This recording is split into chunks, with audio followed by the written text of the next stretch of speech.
What's good, everyone? So I have watched the first 3 episodes of Echo. This is a new MCU Marvel miniseries based on the character Maya Lopez that was introduced in the Hawkeye TV series. This is the first Marvel title to be released under the Marvel Spotlight banner. Titles that are released under this banner means that these stories will focus on more self-contained, character-driven stories that fans new and old can enjoy without needing to catch up on the endless amount of other MCU content that have been released. Good move there in my opinion. I also have my first interview of the year with director of the series, Sydney Freeland, that is out now, link down below, go and listen to that. So with that said, is Echo a good watch from these first 3 episodes?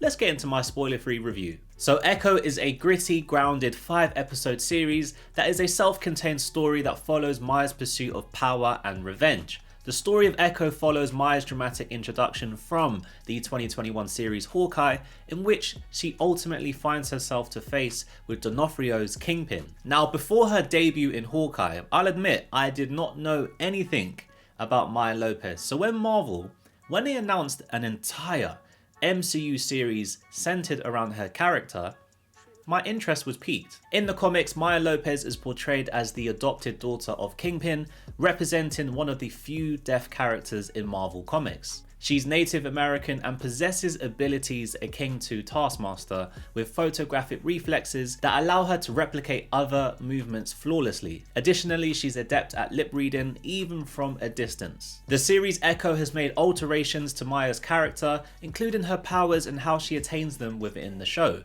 It also delves deeper into her cultural roots, emphasizing her affiliation with the Choctaw Nation. This shift was a deliberate move by the creators to authentically represent Native heritage within the MCU, departing from the character's fictionalized Native background in the comics, which was a blend of various Native cultures. These initial 3 episodes of Echo have been a refreshing Marvel venture. In a way, it feels like a return to some of the classic, the standalone print comic stories from way back, where each tale was just a story that stood on its own.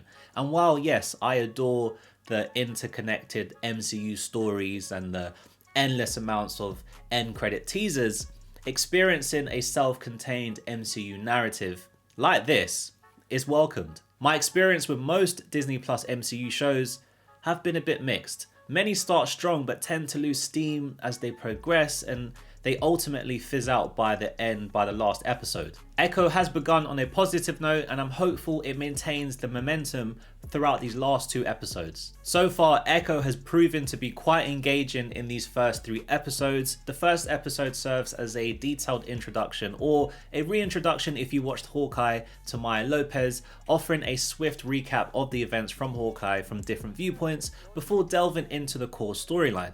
At its heart, this is a revenge tale, and the show effectively captures that essence so far.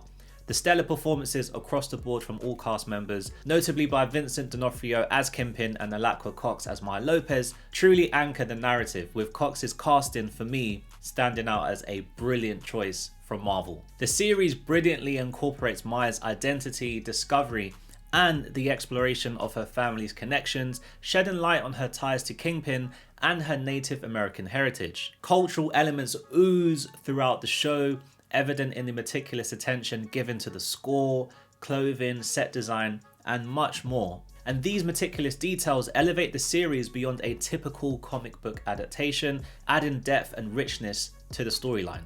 Compared to the other Disney Plus Marvel shows, Echo embraces a more mature tone. It ventures into grittier, darker, and violent territory, reminiscent at times of the intensity found in Netflix's Daredevil series. There were moments when I was watching Echo, I had to get my remote and double check if I was watching an MCU Marvel show on Disney Plus. This shift in direction is refreshing and welcomed in my opinion. I believe the MCU could benefit from more narratives like this. The 3rd episode's conclusion, it left me craving more, but with only 2 episodes remaining, I'm a little concerned about potential pacing issues nearing the end.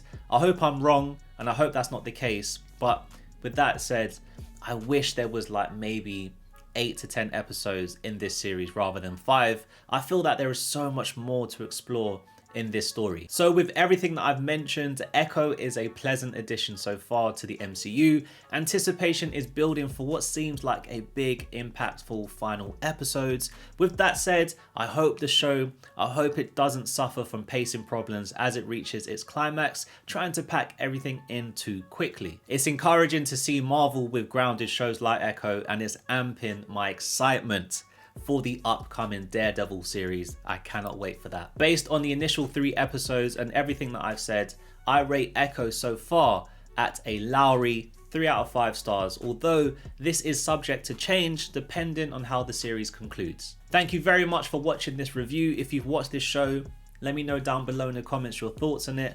Don't forget to subscribe to my channel for more movie, TV news and reviews. And until my next episode, peace.